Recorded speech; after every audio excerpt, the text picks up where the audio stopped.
welcome to the Hunt Backcountry podcast. This is episode number 475.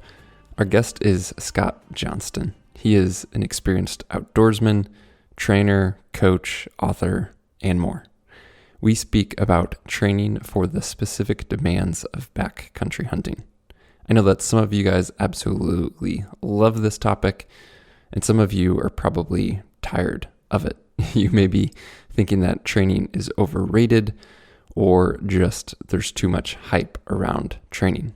And in some ways I agree. I don't necessarily agree that it's overrated, but I do agree that there is a lot of hype. And often we're being sold things in terms of training. Well, this is a totally different conversation. I really wanted to do two things with Scott in this podcast.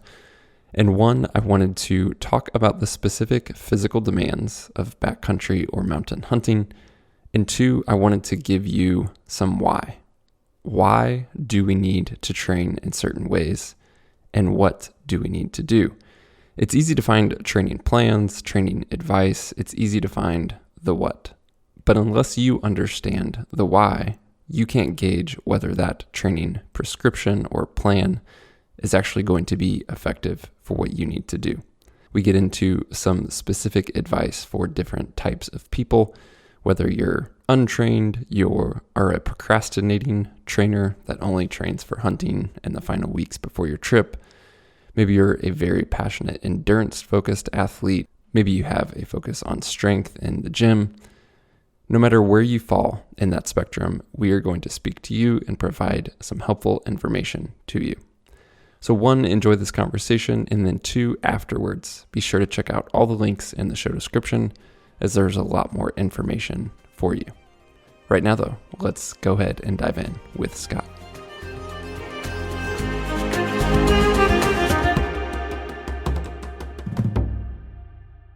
Well, Scott, welcome to the podcast. I am very excited to chat with you today and to talk about training. I had told you prior that although we have talked about physical training for backcountry or mountain hunting many times over the podcast with many different people, over the 9 years we've been doing the podcast at this point. I'm excited to speak with you because you have actually influenced, I think, a lot of the people and the methodologies that we've talked on the podcast, but I feel like now I'm kind of going direct to the source. So I'm excited to chat with you today.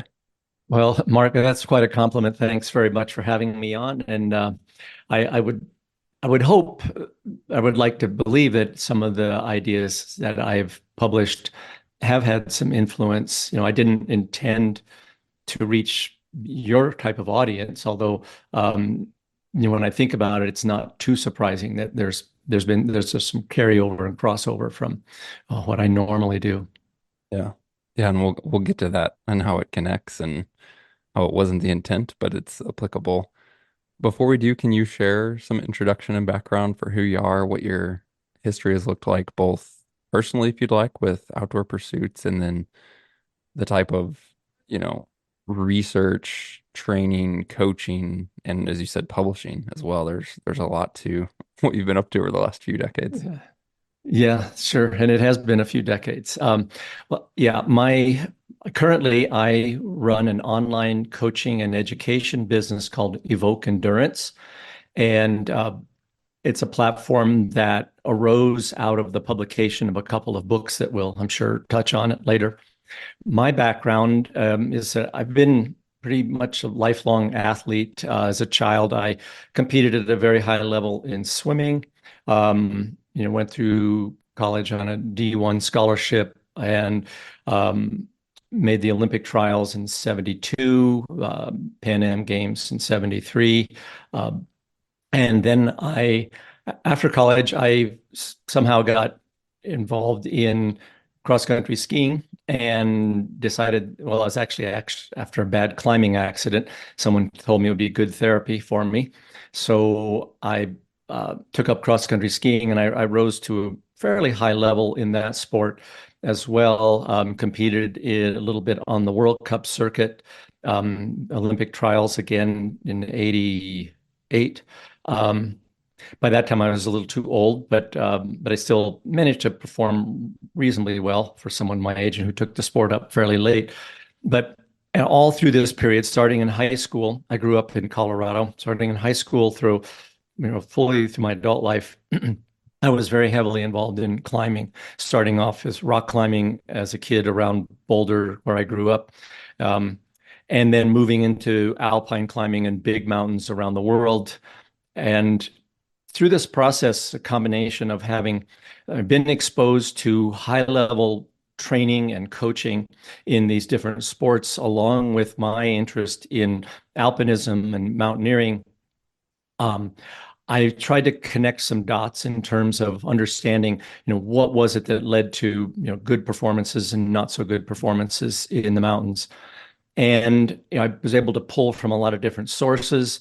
And over the course of, as you mentioned, several decades, I began to kind of develop my own, not necessarily, I would say I didn't invent any of these things. Nothing we're going to talk about today. It was an original thought on my part. All I did was kind of compile things from different sources because I realized that conventional sports, whether it be, I'm talking endurance sports, but also could be involved in strength and speed and power sports, but especially in endurance sports, traditional methodologies for training endurance athletes are quite common across the full spectrum of sports, from cycling, rowing, running, cross-country skiing, all those sports, and swimming, in fact, all those sports share very similar methodologies, and we can talk about why, that have been developed over 100 years of trial and error process. And so when I started looking at how to, it started with trying to improve my own performance, but then later trying to help other athletes improve theirs. I realized we don't need to reinvent the wheel here. We can look at what traditional sports have done over the years and then try to adapt those methodologies to less traditional sports, like, excuse me, mountain running, for instance, or mountaineering, alpinism, those kind of things.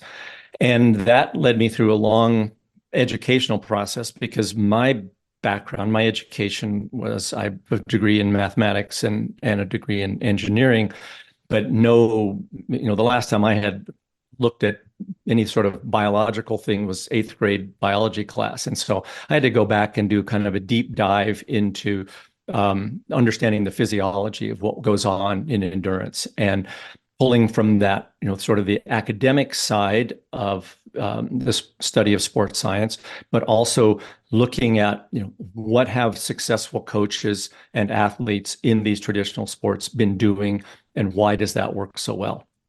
Pulling these things together, I was able to improve my own performance in the mountains dramatically, and I started to work with a fellow who was younger than myself, but was aspiring to become a very great alpinist. He ended up being considered to be probably the greatest alpinist of his generation, a guy named Steve House. And I trained Steve for the probably 10 years of the peak 10 years of his career, during which he established some extremely difficult climbs in big mountains around the world. And then he had a terrible accident that almost killed him and ended his career. And I was actually coaching cross-country skiing I was in Norway, and got a call from Steve, and he had written a memoir that he was traveling around the country with this memoir. And he said, I'm getting asked all the time, what did you do to train to do all these things? And he eventually developed this kind of one-liner that said, well, I could tell you, but it would take a whole book. So he approached me with this idea of, why don't we write a book about what we did for my training?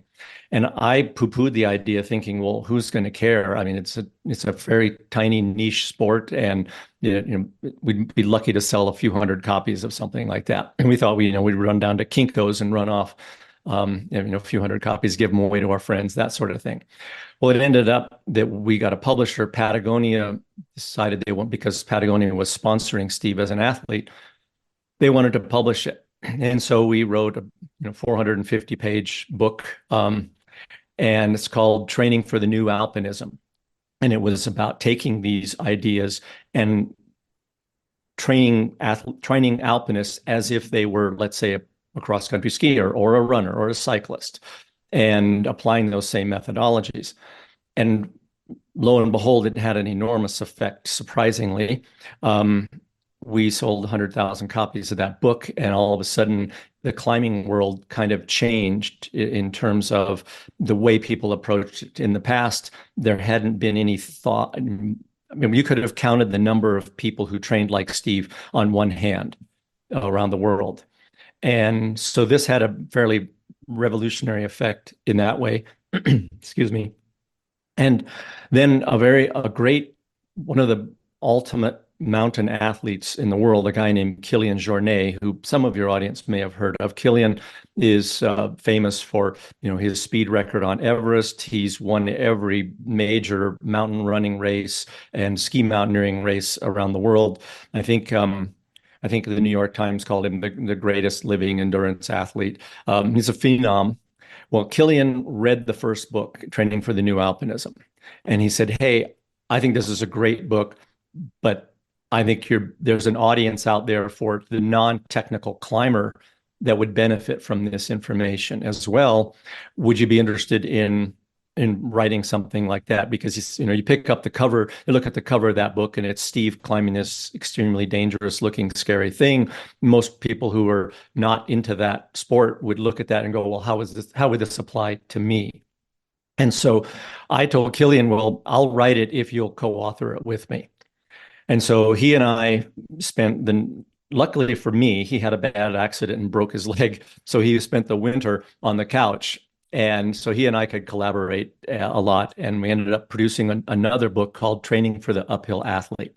And it's more oriented to the non-technical, the runners and skiers primarily. And that took off because, again, in that area, there had not been this same idea. People hadn't been applying these well understood methodologies to those sports. And so once again, that had this sort of follow-on effect, and our business of coaching arose out of that. Yeah, if listeners somehow haven't heard of Killian or looked at some of his adventures, I highly encourage you to do it. It's both inspiring and defeating in a way. Like, he is superhuman. Yeah, he is. He is. Yeah, the YouTube is full of Kilian videos. The internet's full of incredible feats that guy has done. I mean, he's held the speed record on so many big, traverses in mountains. I mean, his time on Everest, I've forgotten now what it is, but without using supplemental oxygen, I think it's somewhere in the range of 18 hours. I mean, this is something that takes most people several days. But yeah, and he's just got a string of that kind of stuff that he's done. And he's a wonderful human. He's incredibly humble. And yeah, it is inspirational. It just shows you what human potential can achieve. Mhm. Yeah. He also, I think, is a somewhat gifted athlete as well, genetically. Yeah, absolutely. So alpinism, mountaineering, and then trail running, mountain running, cross-country skiing. There's this endurance base. One thing I think is interesting as we connect this to why we're speaking into our audience today of backcountry hunters or mountain hunters is bringing in another element of folks you've worked with, and that's the military. Because when you begin to take all those sports we just talked about, but then you start adding the load carrying demands that the military faces, I think when you combine all that, things become even more relevant to our audience today. Can you speak a little bit about your work with the military? You bet. So this is another sort of accident. About a year or so after the first book, Training for the New Alpinism, was published, I got an email from a fellow who said, "Hey, I'm a Navy SEAL, and so is my cousin, and we're climbers, and we go in the mountains a lot. And we thought we were really fit as Navy SEALs. And then we started using your training methods, and we are much fitter than we've ever been, moving a lot faster in the mountains, carrying these loads. And this was at about the height of the war in Afghanistan, mid 2000 teens. And they were getting deployed. But this fellow had been deployed several times to Afghanistan, and he said, "Hey, I'm seeing this phenomenon with his team members where they would just kind of crap out on long missions." And he gave me a couple of very specific examples where, they had not been able to, land a helicopter close by, and so they had to traverse over big mountains with, as you said, with a heavy load. And by the time they got to the location where they were to complete their mission, they were no longer mission capable. They were, the fatigue load level was too high and to be evacuated. And so we struck up this conversation, and as I hadn't even thought about the application of this to the military. But then when he began to describe to me, what the demands were, what they were doing. And of course, I knew a little bit from my casual reading, like all of us had seen what was going on in Afghanistan. I saw, wow, I can see how this applies directly to what we're doing with, especially, maybe not so much mountaineers, with runners, but certainly with mountaineers and alpinists who have to carry a significant load up the mountain. And so we struck up a conversation, and a friendship went on for months. And then at one point he said, I'm going to be going to a selection for the development group at SEAL Teams. This is SEAL Team 6. And would you work with me to help train for that? And I said, well, that sounds like an interesting challenge. Let's do that. And so once again, I was actually, been training these cross-country ski racers. And I said, well, we're going to use the same methodology. And luckily for him and for me, we had a 6-month runway leading into that selection process, so he could basically just focus on his training. And we did so. He went through the selection process and was basically crushed it and impressed the examiners enough that they called me in to SEAL Team 6, and I began to work with trainers there to kind of explain, why what we did worked so well for this kind of a selection process. Well, then word began to trickle out into other special operations groups, and I began to expand, getting called to talk to other groups and to work with individuals, going for selections for the main one being the Special Mission Unit for the Army. This is the what the civilians call Delta Force. And so I began to work in that arena as well. And it's still, we don't advertise this on the website. We do have a military section, but we don't really advertise that much what we do. But we've been training, especially guys going through these very difficult selections, which for people who don't know what they are, they're weeks long. And there's, not enough food, not enough sleep, heavy loads, moving every day, a lot of land navigation. So it's really a test of endurance. And they use even though those jobs, let's say, we think of SEAL Team 6 of helicopters landing on a building and guys running downstairs and knocking a door open and grabbing somebody and running back up and getting on a helicopter. Or we think of Delta Force as a hostage rescue, which is often what they do. Those things are typically not endurance based, but the selection process to get to that job is endurance based. And the reason it is that that's how you see how people operate under stress, is when they've been, not eating well, not sleeping well, having to do a lot of work day after day after day. You begin to see, okay, who is going to be the kind of person we want to land on the roof in the helicopter. And of course, the attrition rate in those selections is very, very high, from usually hundreds of applicants to a couple dozen that make it through. And so this has kind of grown. We have this sort of offshoot in the business. In fact, I just, you and I had tried to connect earlier, and I was actually at a workshop I was doing with another special operations group, and we couldn't get together until today. So it's kind of taken off, and it's demonstrated tremendous efficacy. We have a 100% success rate of getting guys through these selection processes.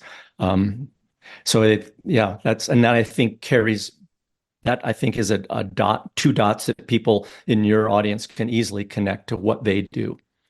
Because many people don't have any experience as mountaineers or alpinists, but hiking around in rough terrain and big mountains with a heavy pack is, I think, something that most people that do what your folks do can relate to. Yeah, I'm excited to dive more into all of this. I'm curious to start here. M Many people listening to this, they've heard you say endurance, and they probably mostly in their training, whether they train extensively year round or whether they kind of cram, quote unquote, the last minute or say 6 weeks before their hunt, it's probably relatively endurance focused, meaning they're probably hiking, maybe they're running, something to that effect, right? But I'm also, and I know we'll get into this more later, but I want to know, what do backcountry hunters need beyond endurance? And I'm happy to talk about endurance. We can get into that. We can talk about Mhm. aerobic deficiency and capacity, etc. But if I were to ask you, backcountry hunters need endurance and blank, how would you fill in that blank? Yeah, so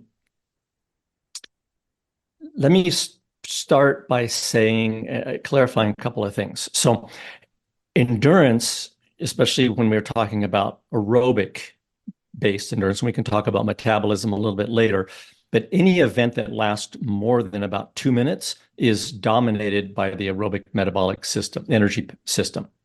Um, and so almost every event that most of us partake in our lives is based on, is aerobically based. We are the energy that we need to do whatever it is, whether it's to walk to the mailbox or to, run up a mountain, is the energy is coming predominantly from the aerobic system. And certainly when you get into events that last multiple hours and then day after day, there's very little contribution from the anaerobic system.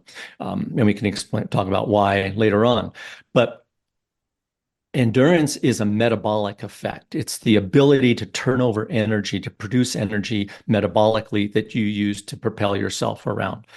Whereas strength is a neurologic effect. It's the ability of your motor cortex to recruit large muscle mass to do work with.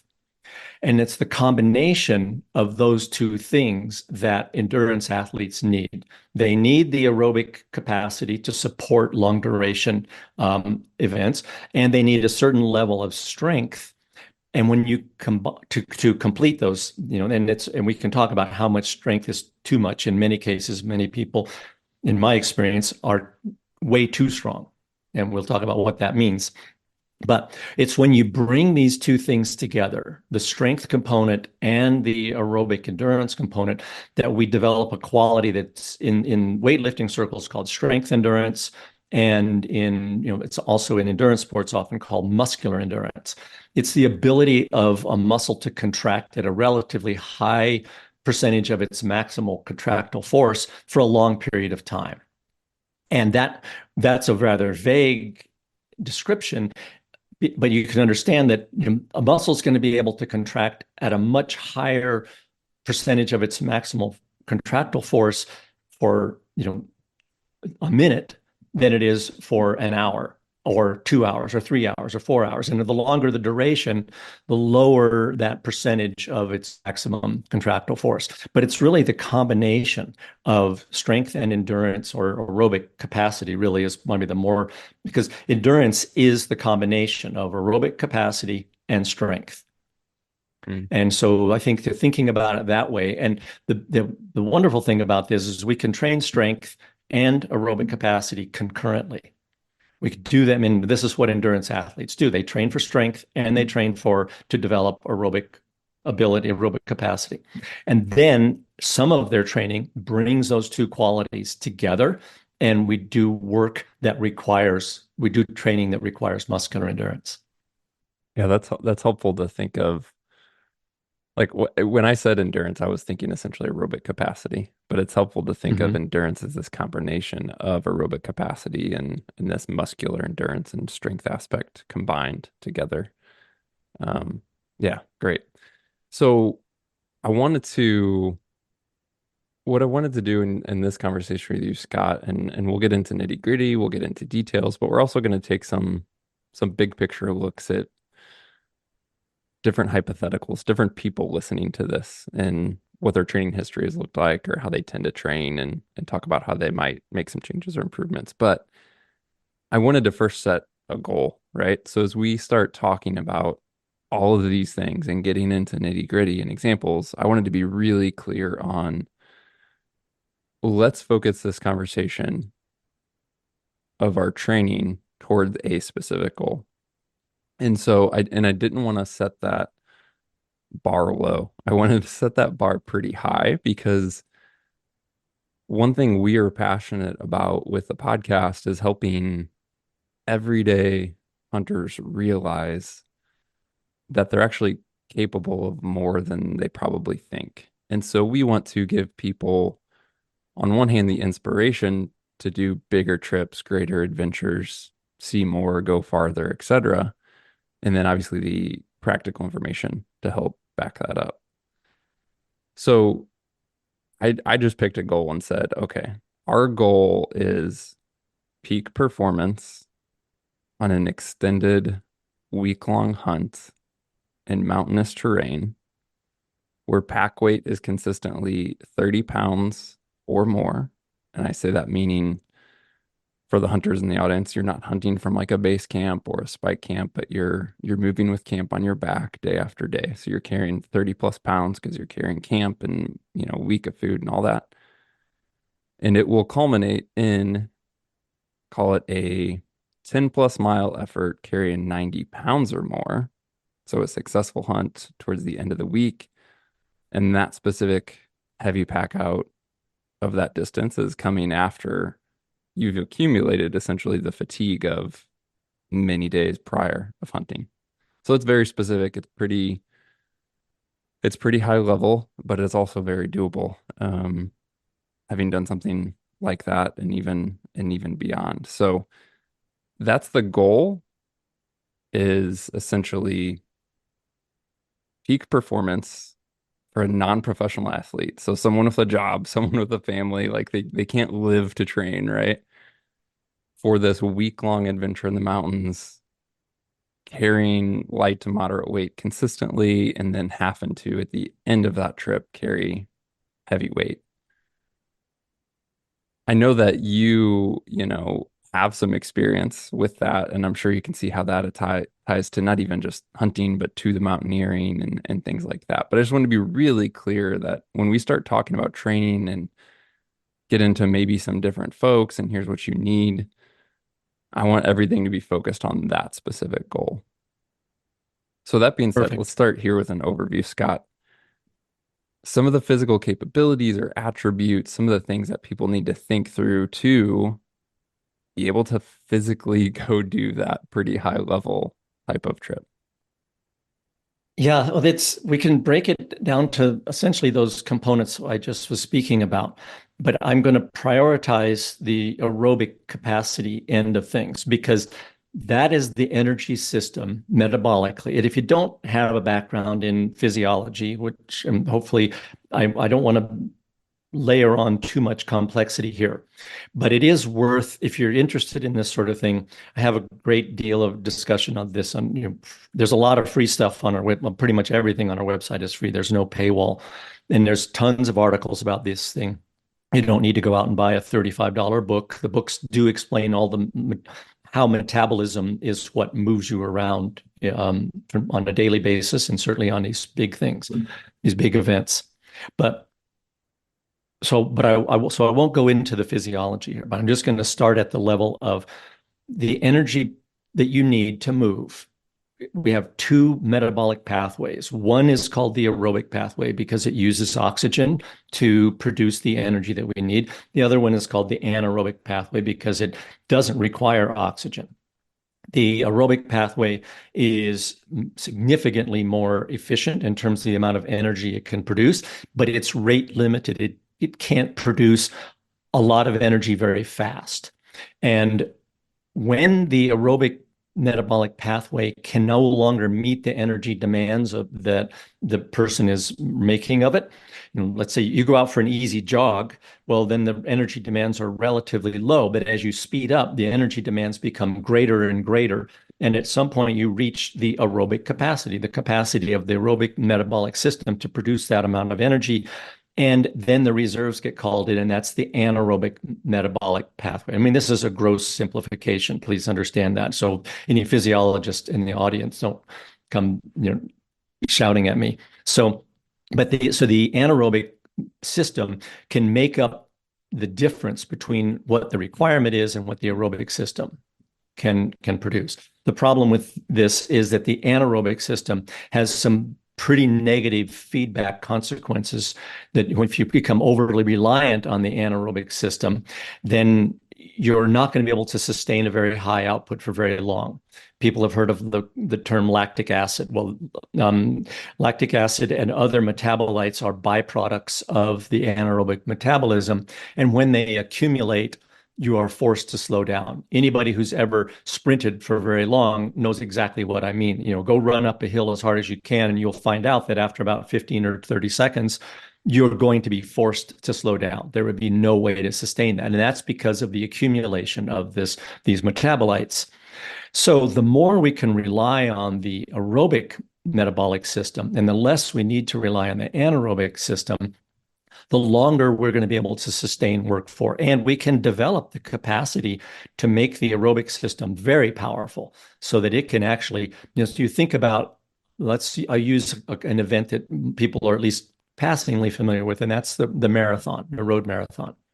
So the road marathon is competed at the upper limit of one's aerobic capacity. So when you think about, a world-class marathoner who is running 26 miles at an average pace of 4.5 minutes per mile, and they're doing that strictly, almost entirely, 90% of the energy is coming from the aerobic metabolic system. So the aerobic system shouldn't be thought of as this low power thing. It can be trained to an extremely high level. But why this is so important to somebody who's involved in a multi-hour and multi-day event is this is the energy system that is going to get you through that 7-day hunt. And if that system isn't up to the task, it won't matter, that you shot your elk. You're going to be too tired to do anything. You're not going to be able to carry that 90 pounds. You could be able to deadlift 3 times your body weight. I've seen this many times in the military. You could be extremely strong, but by day 7, when you shoot that elk, you're going to be so exhausted that it doesn't matter that in the gym you can deadlift 3 times your body weight. You won't have the energy to carry that elk out. And so the primary focus for every endurance athlete, and I would consider folks who are doing an event like this is an athletic event. And it has, like in the military, it has layers of complexity above and beyond the simplicity. One of the things about sports is we tend to distill them down to an element. So a running race is we're just going to put our shoes on and go run as fast as we can for however the distance is. Whereas in a case like this, or in the military, or alpinism for that matter, we have all kinds of other layers of complexity that fall upon that, whether it's skills, the tactical sense, the ability to sneak up on the animal, the marksmanship, your camping skills, all of those things factor in. But when it comes to the event itself, what is supporting all that is this aerobic metabolism. So that has to be priority number 1. And it's quite straightforward to improve aerobic capacity. Basically, it requires a high volume of rather low to moderate intensity work. And it's that simple. That's the formula. It's not rocket science at all. And it's the reason that marathon runners run 100 miles a week. They need to do that to develop that kind of aerobic capacity. So volume of training is key. More volume will almost always improve aerobic capacity. But intensity is a factor too. If you train at a very high intensity, which is common and very popular in lots of sort of gym settings, what that does is it actually decreases aerobic capacity because it tells the anaerobic system, hey, you're more important. Because for these say a high intensity circuit workout, like a CrossFit circuit type style workout, those prioritize the anaerobic metabolic pathway because the intensity is so high and the duration is relatively short compared to, let's say, going out and running 10 miles. And what happens when you train at high intensity is it signals the aerobic system, well, you're not really needed very much here. So your aerobic adaptations, your aerobic capacity actually decreases when you train at high intensity. Likewise, when you train at low intensity, it decreases the anaerobic capacity a little bit. And this is a yin and yang kind of balance that has to be worked out for every endurance athlete. But the basic principle for these events that are conducted at quite low intensity, I mean, it may feel like heavy, hard intensity when you're carrying that 90-pound pack, but from a metabolic standpoint, it's a relatively low intensity event, compared to running 400 meters, let's say. And so that's got to be priority number one. The next priority is to develop general strength. And that's because it protects you. It keeps you from hurting yourself when you pick up that 90-pound pack. I mean, maybe you, as you know very well, trying to get a 90-pound pack off the ground and onto your back is no mean feat and has a potential for injury.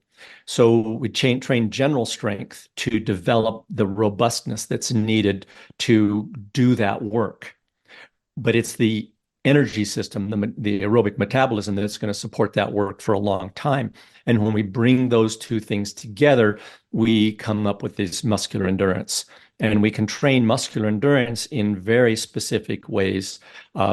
It basically means we try to train our muscular endurance using as event-specific training methodologies as possible. So for a mountaineer, tactical person, somebody who's training for one of these military selections, or in your case with a hunter, that would mean putting a heavy pack on and we typically do this.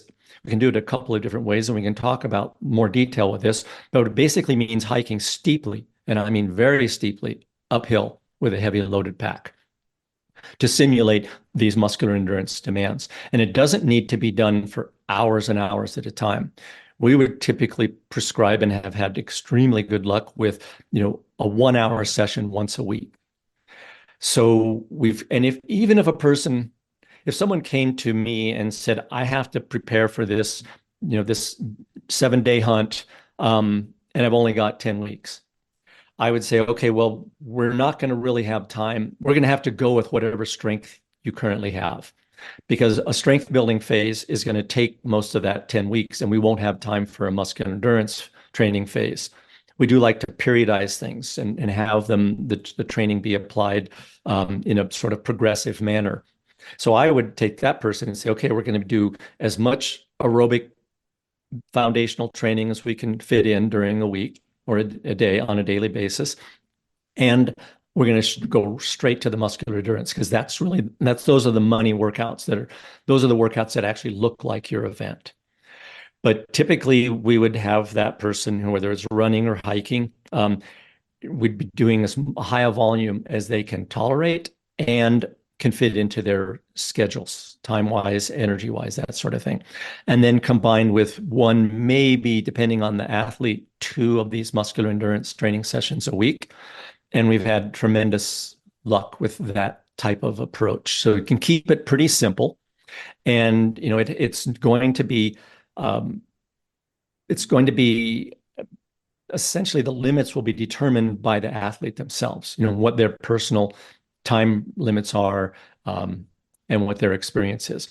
And because volume is key when it comes to aerobic base training, it can be a temptation to somebody who had all the time in the world to say, well, I'm just going to start running 100-mile weeks. Well, that would be a very bad idea, because within a week or 2, you would have hurt yourself. And so with all training needs to be gradual. and progressive so that you don't, you can't jump right into a world-class level training system. That we can talk about progression and these other things at some point. But anyway, that's kind of a big picture view of how a training for an event like this would be structured. The training to develop that aerobic capacity is not intense, and I think sometimes people neglect it because they don't feel like they're not getting the bang for the buck, right? Like they sometimes feel like if I didn't go out there and just end completely exhausted or, dying in sweat or at my max, effort or respiration, etc. Well, shoot, I didn't work out. But this aerobic base training and building this volume without intensity is effective, even though in the moment it may not feel like you're doing as much work, correct? That's the biggest problem with it. It's so counterintuitive. We have grown up with this idea that, the no pain, no gain, which is a complete fallacy. Athletes do not train that way. I've trained Olympians, I've trained Olympic medalists. They do not train to exhaustion, except on extremely rare cases. And I think this is and it's something that's arisen from, social media, YouTube. There's some appeal to ending a workout on the floor in a puddle of blood and sweat that makes you feel like, okay, I really accomplished something here. Well, in fact, you've probably just taken money out of the bank rather than putting money back into the fitness bank. And that's something I've battled now in the military world for a decade or more, trying to and I've realized that I've not been able. I've tried to change it from the top down, and it's not worked. So I've shifted the approach, and we just change it one man at a time now. And as when they go to these selections and they crush everybody else, it begins to get attention, and people say, "Huh, how did you do this?" And so, but you're absolutely right. And this is probably especially for people who come from a strength and conditioning background or a background of, let's say, high intensity circuit style training like CrossFit, this is so counterintuitive to them that you can get a training effect at a low intensity. And I'll go back to my marathon example there, that I don't think anyone in your audience would think that a 425, a 430 mile would be easy or low intensity. But these guys who run these 26, 430 miles stacked on top of one another, they don't train at high intensity, except very rarely. Probably less than 2% of their training time is spent at high intensity. Almost all their training time is spent well below that racing intensity for them. And that's so you can increase your aerobic capacity in only one way, and that's by training beneath that aerobic capacity and sort of gently nudging it up from below. You cannot train above it and drag it up from above. But when you train above, or when you exceed your aerobic capacity in training, you actually drive what's called the aerobic threshold, the upper limit of your aerobic capacity. You drive it down. And that's the concept that so many people, especially folks who are coming from that high intensity world, struggle with. And I get it. I understand why. I mean, if you're training for strength, you don't go into the gym and lift lighter weights. You go into the gym and you lift close to what your absolute limit is. But remember, going back to one of the first things I said today, is that training for strength is a neurologic training effect. Training for endurance or aerobic capacity is a metabolic effect. You cannot use endurance training methodology to train for strength, and you cannot use strength training methodologies to train for endurance. And so that's why I try to make this important distinction between these two qualities, is that you train them differently from one another. And that's why I try to introduce a little bit about the physiology so that people can say, yes, training to exhaustion in every endurance workout is a really, really bad idea if you want to become better at endurance. I mean, no endurance athlete trains that way. No endurance athlete let's say, and I'm sure I'm going to make a lot of enemies with this statement, no endurance athlete trains the way CrossFit athletes train. They're training for a very specific, short, relatively short duration event. And you will not see that kind of methodology used by any endurance athlete, and especially athletes who have to conduct an event that lasts, anything from a few hours to multiple days. You talked about how the muscular endurance component you want to be specific to the demands of the event or the goal, in our case, the hunt. So heavy pack, steep inclines, etc. And we'll get to that. We can talk about how to implement that. But I want to stay on this idea of aerobic training, developing aerobic capacity. As I think about it, that may benefit from being specific to the goal, to the event, meaning you could do this low intensity work hiking, right? Maybe less incline, slower pace, less weight, etc., but you wouldn't necessarily have to. So can the aerobic development happen in a method that's not specific to the goal? So for an example, you can make the argument that, okay, hiking or low intensity jogging would be better than cycling because it's time on the feet. It would be relevant to hiking, it would be relevant to our goal. But that doesn't mean that cycling would be a bad way to develop some of the aerobic capacity, because that's ultimately what you're doing with this low intensity training. You're not necessarily needing to be as specific to the goal. You're developing the aerobic capacity. Therefore, you could use cycling as an example. Is that a fair way to look at it? It is. And you're right, specificity does play a role. And since you're training for a foot-borne weight-bearing activity, that will be probably the most effective bang for the buck, time spent wise. So it'd be in things like basically running and hiking would be the primary modalities that I would push people towards. But cycling is certainly the only problem with cycling is, I mean, and I'm an avid cyclist myself, is that it's too damn efficient. First of all, you're sitting down, so you don't have to support your body weight. So a lot of the structural,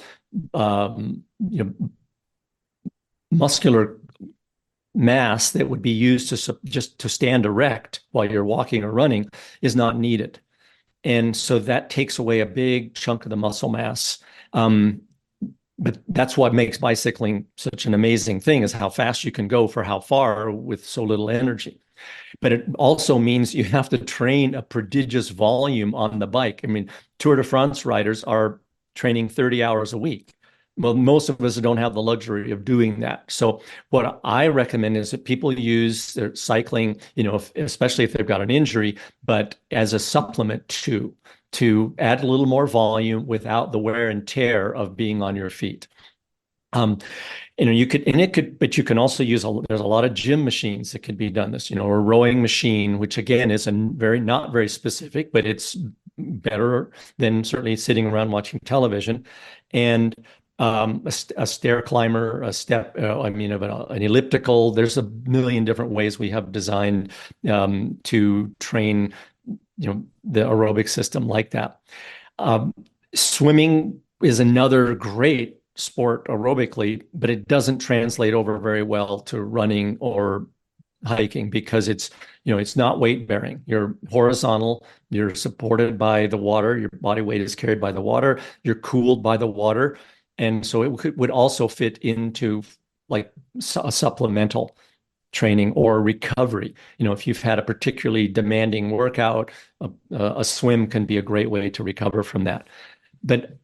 And with people who are really short on time, just going to be able to manage a few hours a week of training, then I would recommend something that is weight-bearing, foot-borne activity, like hiking or running, to get the most out of it. Yeah. I'm sure we could talk about this for an hour alone, but as we're talking about, we've said low intensity and all that. Can we put some parameters around that? So whether we wanted to talk a little bit about like heart rate zone or RPE, rate of perceived exertion, some guys geek out on this stuff. Some guys listening don't Mhm. want anything to do with a heart rate When having to monitor. do with heart rate. Yep, Yeah. absolutely. So Yeah. I just want to put some boundaries on. Okay, we're saying low intensity aerobic development. Don't go too hard. What do we actually mean by that? Okay, if an aerobic intensity is a conversational intensity. In other words, if you can jog along with a friend and partner and speak in, decent length sentences, without really losing your breath too much, then that means that the aerobic metabolism is the system that's producing most of the energy. As the sentences get shorter and shorter, down to, 5 or 6 words, then you're starting to pass over what we called earlier the aerobic threshold and getting into where the anaerobic metabolism has to begin to support more of the work. So the simplest way is it conversational? Let me grab a drink. Now the complexity can go up from there. I'm not a huge fan of the RPE scale because one person's easy is not another person's easy.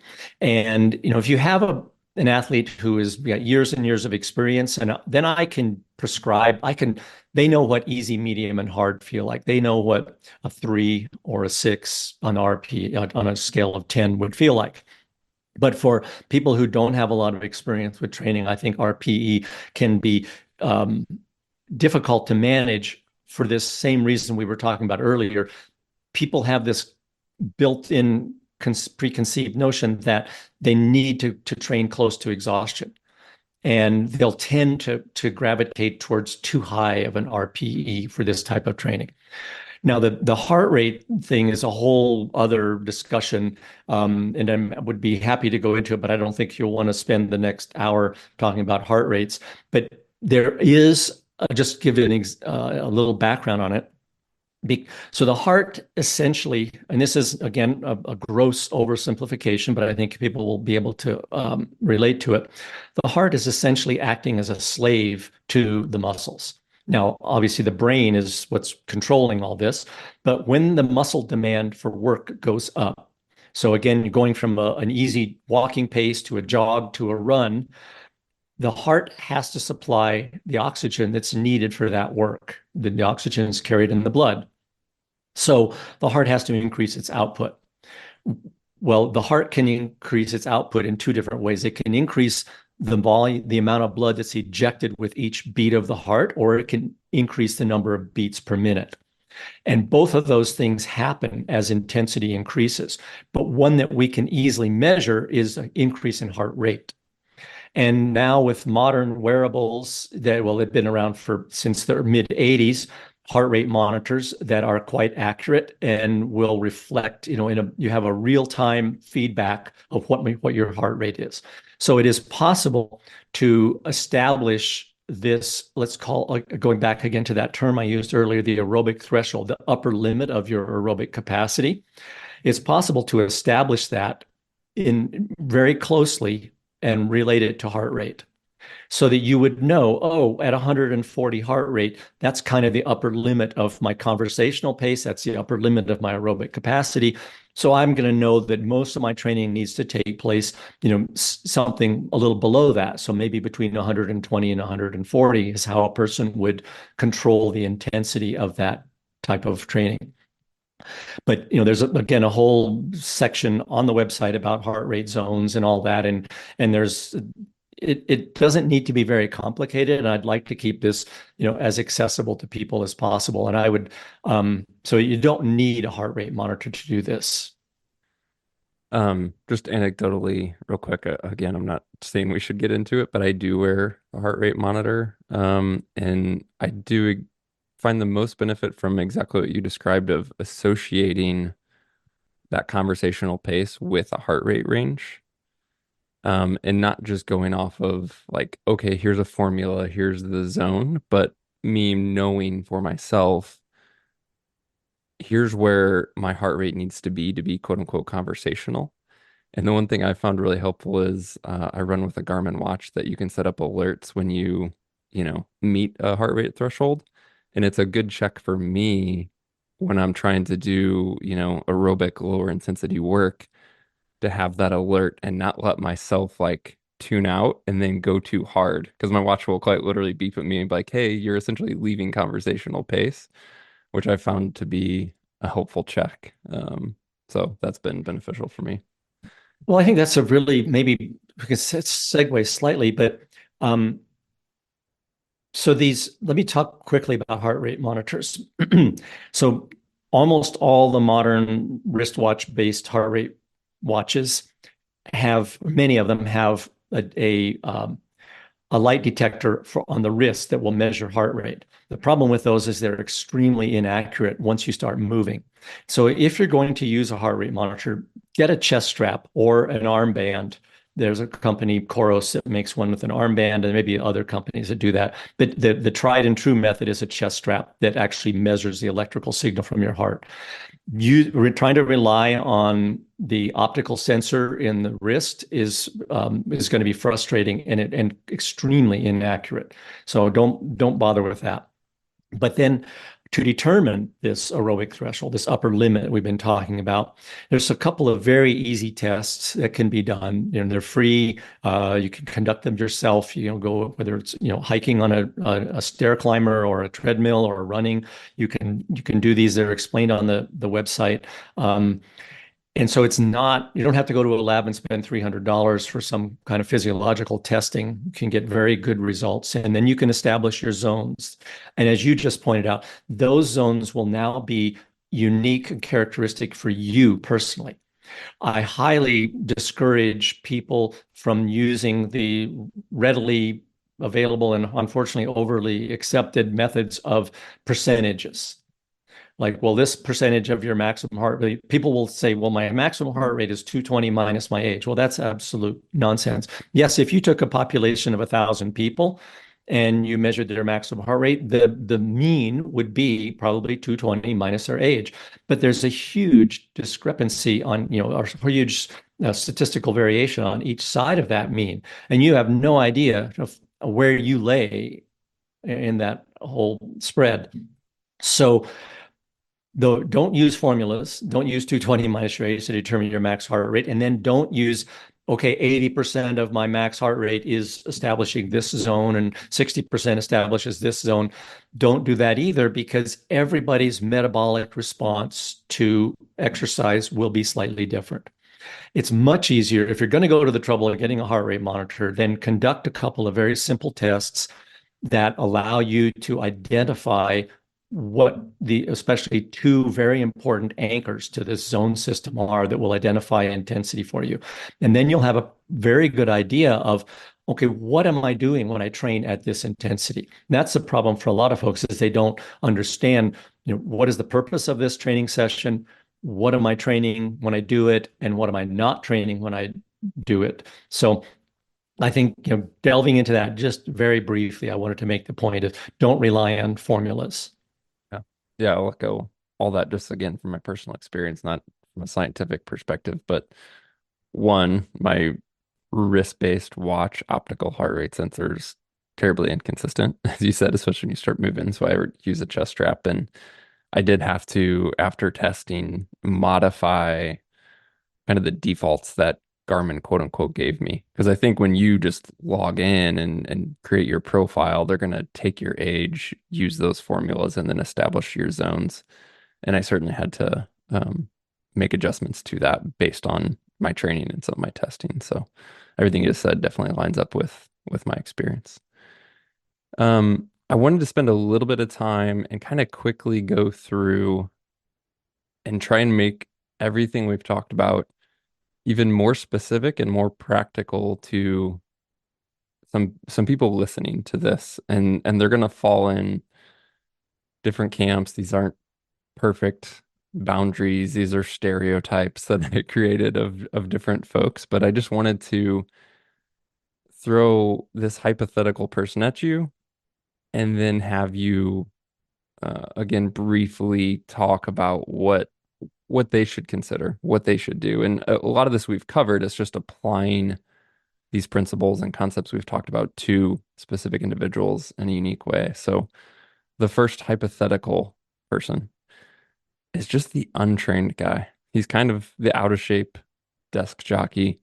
He's listening to this podcast and he heard that crazy goal I talked about of this week-long hunt, and he knows he's not ready to do it. He can't do it. He's not there. And that's fine. And, I don't want to give this guy a complex training program because he just needs the basics and needs to make some, changes and start moving more and, get in better shape in general before we talk about optimal and specificity and all that stuff. So this one's a little bit different because we're not going to get too specific, but I am curious. I know you mostly just work with, military and athletes and all that, and not the general population who needs to maybe just get in shape and get off the couch. But any quick advice to the guy coming off the couch? Because he's not your typical athlete that you're working with. I'm just curious what you'd have to say. No, but we coach hundreds of athletes, and not call them all athletes who aspire to perform at some level. And many of them are like this person. Maybe they're not totally sedentary, but they've got jobs and families and or very limited time wise and perhaps experience wise. They have never embarked on any kind of a training program. And so I think that I would to lay some foundation for this, I would say that there are three cardinal rules that every training program must follow to be successful. And the number one and most important is consistency. You can't be random.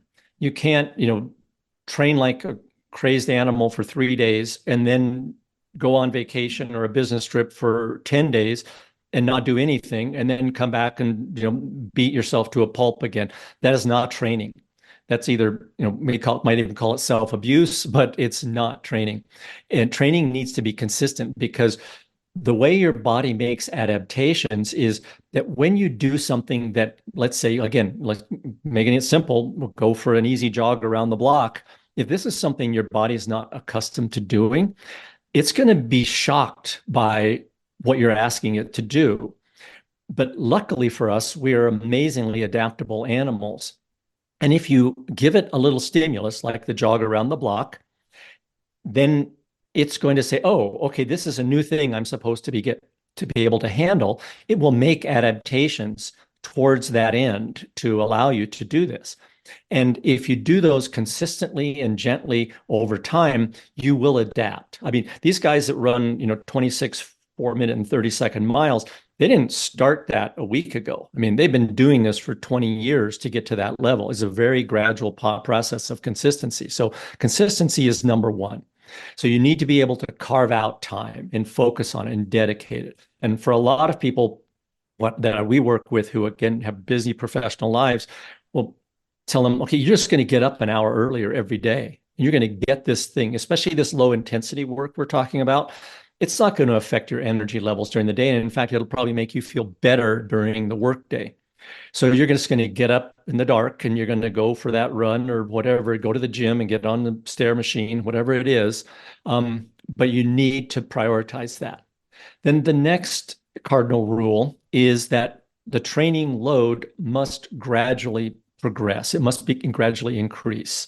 And gradual is important because your body doesn't respond well to shocks. Like, if I told you, if you're used to jogging around the block for half an hour, but then I tell you you've got to go run a 10-kilometer race, well, that's going to be a huge shock to your body, and it won't like that. It'll respond negatively. In the worst case, you might get injured. Another case, it might suppress your immune system so badly that you get sick. At the least case, you're going to become exhausted from it, and it might take you several days to recover from that effort. So that's the gradual part. We don't want to be trying to bludgeon our body with a sledgehammer. We need to nudge it gently in the direction we want it to go. And the progressive nature of that gradualness is that if all you did was every day get up and run around the block slowly once a day, you would very quickly adapt to that. But then your body's going to decide, oh, well, this is all that's required of me. I'm just going to stop my adaptations here. So what has to happen is you have to start making 2 laps around the block and then 3 laps around the block. And the training load needs to gradually progress to continue, giving the body enough stimulus that it responds to it.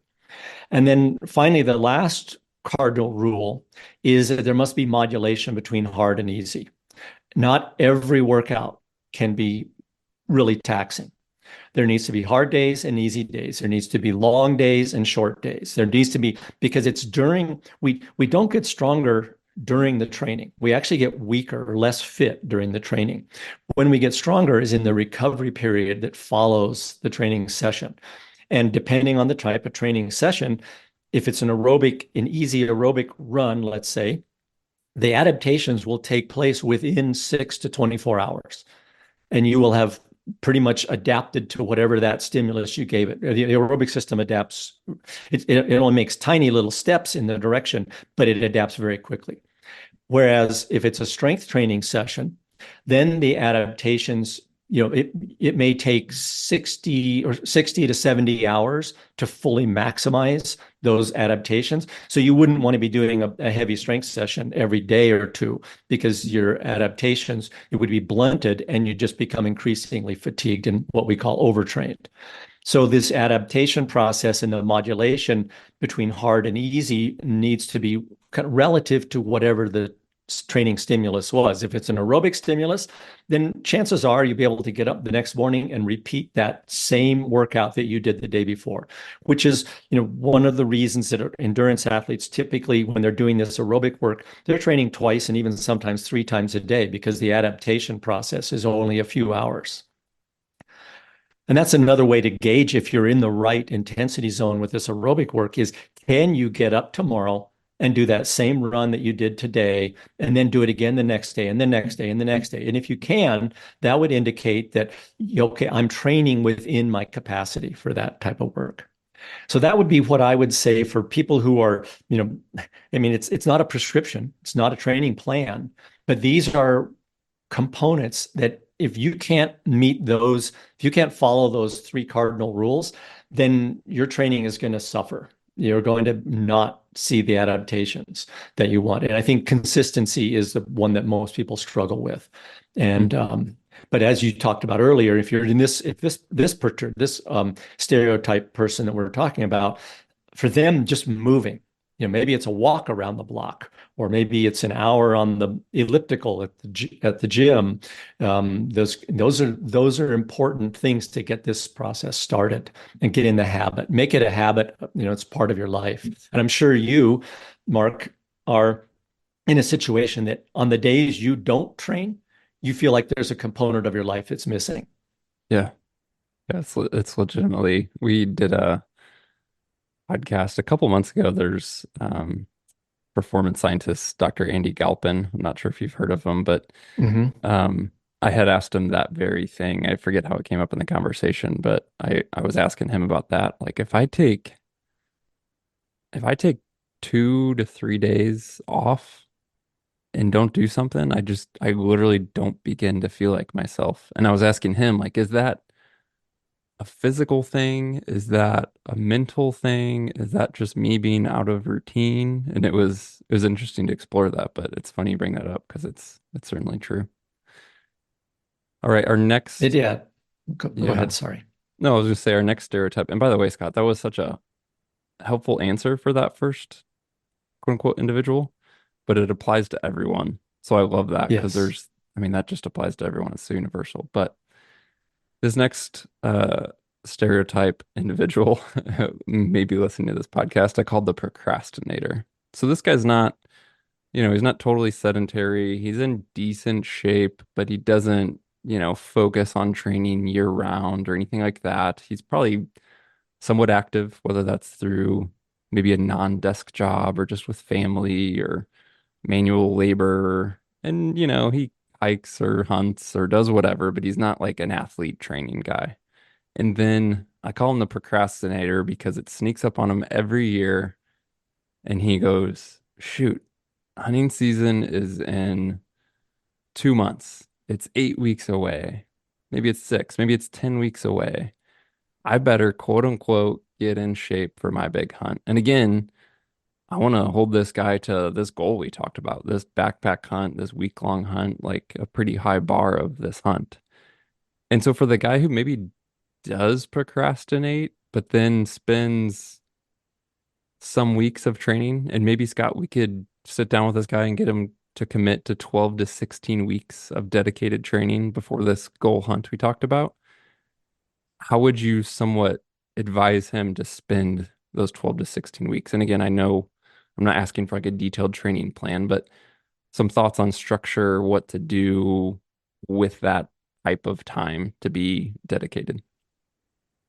Well, it's obviously we have to go back to that whole aerobic capacity type training that needs to be factored in, first and foremost. And if he's been, at worst sedentary and at best inconsistent with his training, that's going to affect how rapidly he can ramp up the volume of that type of training. I mean, you can't just go from 0 to 100 over the course of a week or two without some negative consequences. That's that whole idea of the gradualness. It will shock your body so badly that, yes, you might feel great for, oh, this is going wonderful for the first week, and then the wheels could come off. I've seen it many, many times. This is one of the reasons many people have struggled with consistent training, is that when they start, they're excited, they've got a goal, they're rested because they haven't really been doing all that much. And so they jump in at too high a level and or try to ramp up too quickly. And then a week or 2 weeks later, they're either injured or exhausted, and they're going, what went wrong? And then they stop. And then they rest for a little while, and then they start that process over again. And we see this all the time with people who have been infrequent with their training. And that's, again, we get back to the consistency and the gradualness component of this. So for this person, I'm going to say that what he should have done at first is, over this past, 6 or 8 months, even just keeping a little tiny bit of maintenance stuff going on, a 1 or 2 hikes in a week, or a little bit of strength training, that will make the transition into this, let's say 12 to 16 week training program that we'd like to give him so much easier, because he's not starting from zero. So first is, don't ever go completely dormant. That's not healthy, and it's certainly not going to help this person. But you don't need to be training 10 hours a week in the off season. If you have a moderate base of fitness, then it's relatively easy over the course of 2 or 3, 4 months, especially 4 months, especially, to be able to bring somebody up to quite a decent level. But so I would say this is a person who, wanting to increase his aerobic volume, whether that's, and that can be done, on these, gym machines, and especially if it's somebody who lives in a place where the winters are inclement and it's easy. Gyms make it very easy to train. It should take away all the excuses. Modern equipment in gyms will allow you to do strength training and endurance training or aerobic training all, within 4 walls. And so there's very little excuse for not maintaining something. But this person ought to be, they ought to be hiking or running, and they should be. I would suggest that they would start with, let's say, if they haven't been doing any strength training, they should start with a general strength exercises, like, multiple joint movements, like a squat and a deadlift or pull-ups, and doing that for maybe 6 or so weeks, and then shifting in the final, whatever they have time left over for the next, whether it's 6 weeks or up to 10 weeks in a 16-week plan. The strength training would shift more towards muscular endurance work. And that would be single leg dominant exercises, because, even though let's say the squat and the deadlift are fantastic general strength exercises, we don't move by keeping both feet on the ground at the same time. And the reason those exercises allow people to exert a lot of force and lift a heavy weight is you've got both feet on the ground at one time and you're stable. But when we move, and especially in your world on very rough terrain, typically off trails, you're moving 1 foot at a time in an unstable situation. And so a lot of the strength training, if you have enough time, should be focused on developing single leg strength and stability, because that's going to be your limitation, not how much you can deadlift. Now, the deadlift and or the squat can be beneficial for people, getting that pack on your back, or in the military is picking up a comrade and putting him on your shoulders and carrying him. So there is a strength component like that is beneficial, but that's a pretty tiny fraction of the strength requirement. Most of it is going to be stepping on over big rocks and scree fields. And I'm sure you have seen this. I've seen it myself. You shoot an animal and it falls down a cliff and it's down there 500 feet and it's a big scree field. Well, moving through that with a heavy weight on your back is not anything like doing a deadlift in a gym. And so there needs to be some training of that kind of strength. So that's why we focus in our world so heavily on single leg exercises. And those would be things like, the Romanian split squat, the Romanian deadlift. Those kind of exercises would be really beneficial. Excuse me, the Bulgarian split squat is a great one for developing that kind of strength, but any sort of single leg stuff.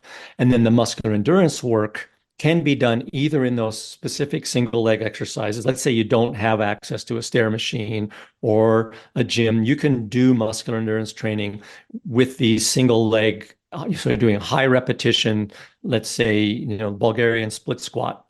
That's a very effective way to develop this type of muscular endurance and the strength and stability to walk on rough ground.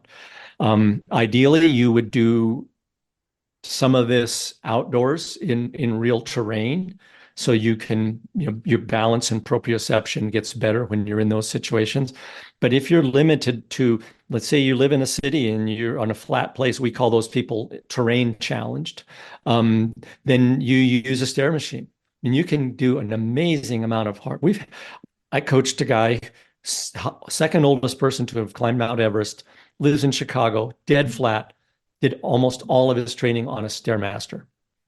And so I was surprised. He had to watch a lot of, at Netflix to do that, but it works. So if you're forced into a situation like that, you can develop a lot of fitness on a machine.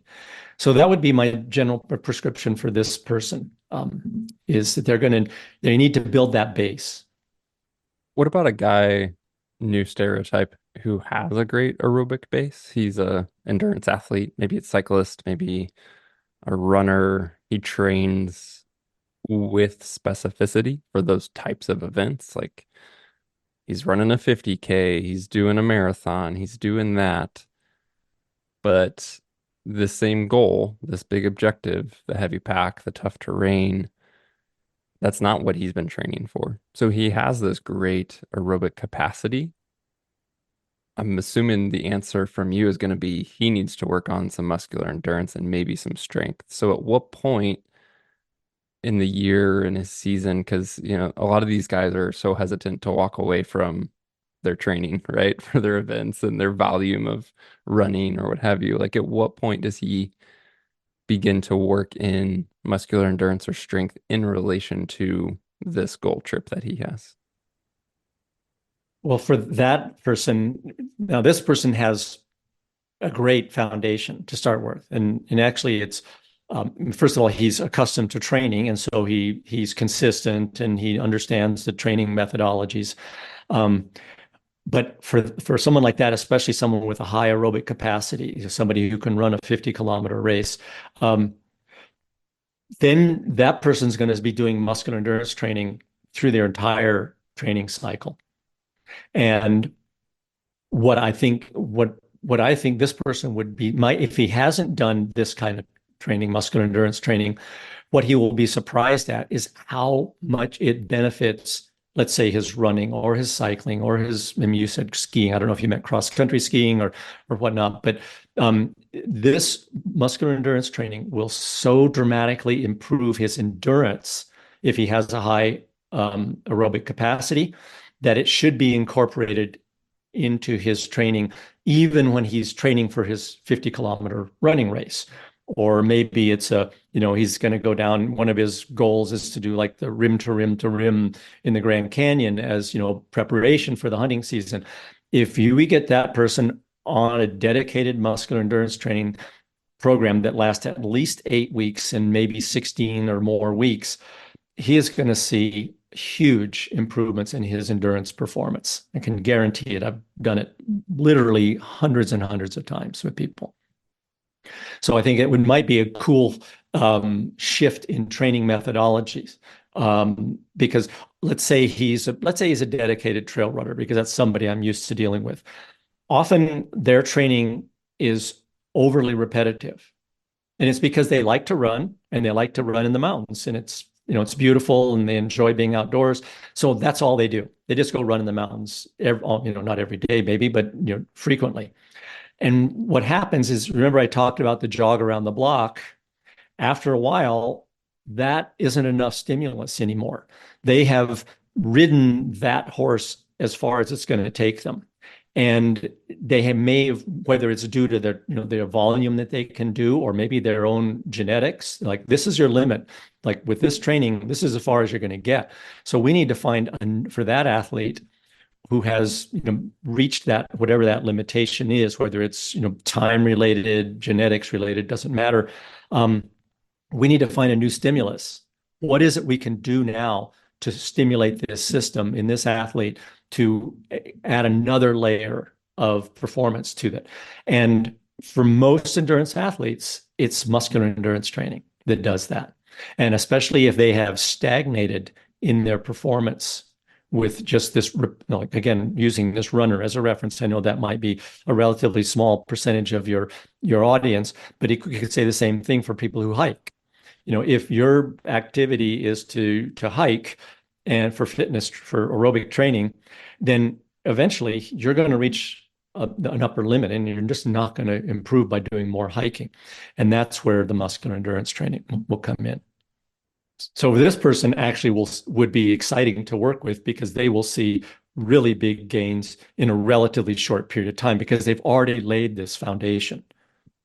And there's different ways to do muscular endurance training. You've mentioned that, and again, I would point people to your website. There's some fantastic free resources there. But for this specific situation, this individual, and the goal that we laid out in this hunt, they would be best served by doing that muscular endurance training under a loaded pack, right? Like, because again, it's time to get specific to the goal being movement and mountainous terrain, which they're used to doing unloaded for trail running, for example, but adding the stimulus and the demands of a loaded pack is going to be so incredibly helpful for them.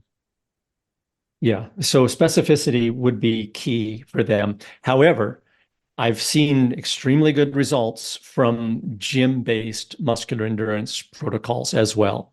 I think it will transfer over well to, let's say, if somebody is, good at running around in the mountains on trails, and you put them in a program that's not carrying a muscular endurance program that's not carrying a heavy pack steeply uphill, but done in the gym, like I was saying before, with some specific exercises like a Bulgarian split squat. We'll see huge performance gains with them. Now, but that person's already pretty good at moving on uneven terrain, because mountain trails are often full of roots and rocks, and it's not like running on the sidewalk. But I would still push them at some point in their training, maybe in the winter, when they're not skiers. In the winter, they're not running much because there's too much snow on the ground. That's when we might include this gym-based muscular endurance training. And then once the season allows it and the conditions allow it, they can get outdoors. Then we would push them and shift more towards this more specific, like a weighted pack carries. And there is an article on the website that I would suggest people who are interested in learning more about muscular endurance training. It's basically called All You Need to Know About Muscular Endurance Training. So I won't go into the actual training methods here, because that would, I've already done that, and it'll waste our time today. We can talk about other stuff. Since we mentioned it so much, I had this at the end. I want to jump to it. I sent you an example of kind of like a something I made, like a circuit, this workout that I was doing. And to give you more context on it, I I basically was doing this kind of I put it together at the beginning of the calendar year. Excuse me. And so it was winter. And as we've talked about, like sometimes it's tough to get outdoors, conditions don't allow it, snow is an issue, etc. And I wanted to be able to put something together that I could just do at home in my garage with minimal equipment. And I was also coming off of some nagging issues with the knee. So I was trying to like do some strength work. I was trying to build some muscular endurance. And then in particular, we were training for a hike that we did early April. We did a rim to rim to rim, which you mentioned earlier. And so I used this circuit. I progressed it in different ways. We can talk about it kind of for all those reasons. Something I can do at home, something to build some strength, some muscular endurance to prepare me for that hike we did, the rim to rim to rim, and in particular, things like the descending, right? Like when you do a rim to rim to rim, you're starting with an immediate, loss of 5 to 6,000 feet, right?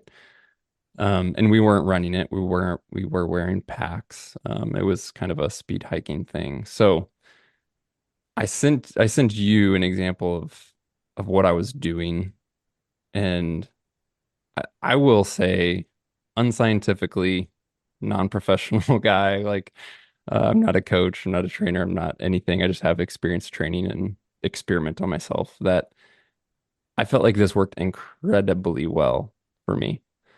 Um, Incredibly well for me, mixed with hiking and, aerobic training, right? I was doing this 1 or 2 times a week leading up to that hike. I'm curious to have you look at it and maybe talk about it and say, hey, I think maybe it worked well for you for these reasons, or also feel free to like pick it apart and say I was crazy and this is a terrible structure. And then No, it's I'll share it so people can get a better idea of what this training looked like, what the exercises are, et cetera. So we don't need to go through it line by line, but uh, part of this is kind of free therapy, Scott, to have you look at some training I did and tell me I was crazy or it was smart or I should think about changing it in some other way. Well, I can see how this would be a very effective routine to use. And as I said earlier, there's a million ways to approach muscular endurance training. The main principle is that it needs to be very taxing on the local propelling muscles. That's the main goal of it. And that's where this, hiking uphill with a heavy pack is the pack needs to be heavy enough that the limitation to how fast you can go is not necessarily your breathing or your heart rate, but the local fatigue in those propelling muscles, which is predominantly going to be your quadriceps that you'll feel going steeply uphill. And the the beauty of this muscular endurance training is that it focuses the attention on those propelling muscles, not on the cardiopulmonary system. That's not the limitation in any of this stuff. Now, in these gym-based systems, like you've got the one you've designed that I know you're going to publish, and that we also have a similar one on our website, um, your heart rate's going to go up because some of these are fairly ballistic movements, like your split jump squat, your alternating jump lunge. Those are fairly ballistic movements at a fairly high rate. Typically, we tell people roughly one movement per second is about the rate at which you're going to be performing most of these exercises. Um, but the limitation will be local fatigue in the muscles, even if your heart rate is fairly high in these. Now, the problem with this type of circuit that you built for yourself and that we use in what we call our Gym ME program is DOMS, delayed onset muscle soreness. It can be extreme in some cases for people. And my experience has been that the slow twitch type athlete, the one who does the 50-kilometer races, running races in the mountains, they're going to experience much worse delayed onset muscle soreness than somebody who's coming from, let's say, a CrossFit or a strength background. And so the person who doesn't have a lot of strength or high intensity circuit training background will need to be very gentle as how they introduce this, or they're going to be able to not sit down on the toilet for a day or two because their quadriceps are so sore, or have to go down the stairs sideways. I've heard all these stories from people. So what I tell people is start off with just body weight, learn the exercises for the first 2 or 3 workouts at least, and go at about an 80% effort level. Don't try to, when you're doing your split jump squats, don't try to get a huge amount of air on each jump, or you will pay a pretty terrible price that will last. You can have DOMs that'll last a week in some cases, and you don't want that because that's doing too much muscle damage, and it's also going to heavily impact your ability to do other training. So this is a place where gradualness is really important. But I think putting what you've put together here is fantastic. It looks really good. And the proof is in the pudding. It's like that deal I did with my friend who I was training with for the Olympics is we tried it and then we just went, holy shit, look what just happened to him. We are so much fitter than we normally are, and we're pretty fit guys. You have to think this is a beneficial thing. And you've just experienced that yourself. So, try this. I think I've never yet done muscular endurance training with an athlete that did not see positive results. I get, I've been preaching this for 30 years, and I get emails every week from people saying, wow, I introduced muscular endurance training into my program, or I bought one of your training plans, or I read your book and I did this and I had the best 50-kilometer race I've ever had.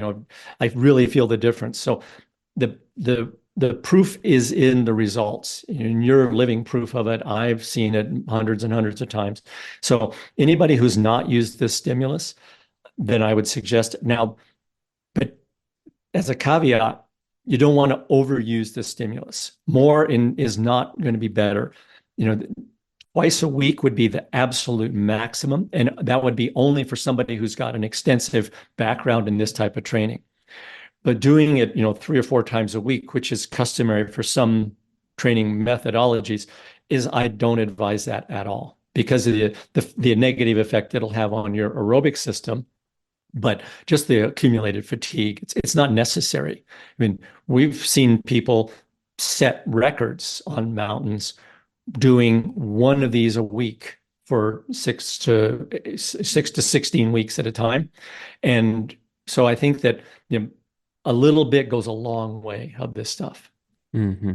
Yeah, for sure. This has been so helpful, and I will just say that there's so much more people who benefited from this and also want to learn more from you, Scott. There's obviously the books we mentioned, and we'll leave links to those. Your website's fantastic. You have your own podcast through Evoke Training. That's fantastic. There's training plans. There's so much out there. So one, thank you for being generous today with your time on this podcast. But two, thank you for putting so much out there for free as well. But to recap, I know I may have covered it between the website, the podcast, the books, but anything else that you want to point people to as additional resources if they want to learn more or see examples of muscular endurance training or just continue to learn from everything you have to offer? Well, thank you. That's very nice of you to say. I think for the backcountry hunter population, I mean, there's a few articles in the main part of the website that I think would be of interest to folks. But I think the military section, there's a lot of information there that would, I think, resonate well in your community because of the connection, the similarities, especially when it comes to shooting. It's something we didn't really cover, but obviously in both marksmanship is incredibly important in both backcountry hunting and in war. And we've done studies on the effect of endurance training on improving, or not improving marksmanship, but in decreasing the degradation in marksmanship after a fatiguing effort. And so there's a whole article on the website talking about a test we did with 100 rangers who did using an M4 rifle, did their shooting qualification, then rucked 12 miles with, I think it was a 50-pound pack, and then came back to the range immediately and shot the same qualification. And we measured the degradation in their shooting performance. And there was a direct one-on-one correlation with aerobic fitness and a decline and a smaller decline in shooting performance. So the more aerobically fit they were, the less degradation there was in their marksmanship. And I think that should be a pretty important thing for people in your line of work. So there's a whole section on this on the website, and I would steer people in that direction if they want to understand why this is so important. Yeah. Wow, that's fascinating. I am curious. I'm not asking this as a sales pitch or anything else. I'm genuinely curious because I've benefited so much from your free resources, the website, the podcast, etc. But what is the structure of you have that you have to offer in terms of like either paid training plans, coaching, etc.? Yeah, so we do have a bunch of what we call stock training plans that are used to give guidance to help people. They're laid out day to day, and they're typically designed for a goal, like a 50-kilometer running race or climbing Denali. They're targeted towards a goal because that training needs to be focused on a goal, and those are relatively cheap. The most expensive ones I think are $100. You own them forever. That's like a 6-month program. Many of them are in the $50 range. We don't have any backcountry hunter ones specifically, but our mountaineering training plans would be a good place to start for a person wanting to develop this and wanting some kind of hand holding as they go through that process. But I will say about any kind of a stock training program is by its very nature a one size fits all, which means it may not fit you perfectly. One of the reasons we have so much information on the website about training theory and training methodologies, and in the book when we go into the physiology, is we want to equip you with the tools so that if you do buy a stock training plan, you understand how to manage it. Because just becoming a slave to a training program and following it, you could fall right off a cliff. If you're saying, well, it says I'm supposed to do this on Tuesday, well, I better do it even if I'm exhausted. Well, that's not a good idea. So we're trying to, through our educational component of our stuff, we want to equip people with the tools to manage their own training. So that's at the lowest level. Then we provide what's called a custom training plan in this intermediate range. And that is where you have a one-on-one, about an hour-long call with a coach, talking through your goals are, what your training history is, what you have access to in terms of time and equipment and terrain. And then that coach builds out 6 weeks of training for you based off of that. And it can incorporate, your daily schedule, travel trips, all of that sort of thing. And then at the end of those 6 weeks, you come back for another meeting with that coach. The coach reviews what you've done, talks about what went well, what didn't work so well, and then lays out another 6 weeks. And that's relatively cheap at $150 for 6 weeks training. And then at the upper end, for people that have very high goals, and we coach hundreds that are doing this, it's $350 a month for one-on-one coaching. So then you have your very own coach. You're in contact with that coach virtually daily. And we use an online platform called Training Peaks for the communication, where the coach lays out the training and you upload hard data from your GPS and heart rate monitor and make comments, subjective comments about how things felt. And the coach adjusts the training can adjust the training on a daily basis if it's needed. So for instance, if you go do this thing on Tuesday, that the coach had laid out for you, and you say, "Whoosh, my legs felt terrible. I was really tired. I think I'm still feeling what we did on Sunday." Then the coach is going to say, "Okay, we're changing what we're doing tomorrow now, and we're going to take a recovery day tomorrow and adjust it." So it's real coaching. Even though it's remote, and we coach people all over the world, it's as close as we can get to being on the ground with you as an athlete. And we have, that coach is available by text and phone and an email. But that's at the highest level. Well, thanks again. Yeah, I mean it's been so great to learn from you and hear how your decades of experience can apply to what we're doing as backcountry hunters. I'm really excited to share this one, and of course we'll share all the links to, as I mentioned, the books and the podcast and the website. But certainly appreciate how generous you've been with your time today. Thank you. Well, thank you, Mark, for having me on. As you can tell, I love talking about this stuff. I'm really passionate about it, and I think I've been on this campaign basically of trying to put this information out there for more and more people so that they have access to it because there's so much bad information about training and especially training for endurance that I've run across over the years. So we're trying to create a resource for folks. So I'm hopeful it's been helpful for your listeners today. Well, that was a great conversation. And Scott, thank you so much for sharing your experience and knowledge with us. For those of you listening, check out the links in the show description. I share that at-home workout that we discussed in this podcast. You can get the details and a video of that. There's some links to Evoke Endurance and the resources that Scott has there. There's some very high quality, very beneficial free articles and resources at Evoke Endurance. So check out those links. And as always, there are links to get in contact with us if you have any questions, comments, or feedback. And finally, if you are enjoying the show, it would help us tremendously if you leave a rating or review in whatever podcast app that you use, or just share the show directly with a friend. We appreciate all the support, and we will talk to you soon.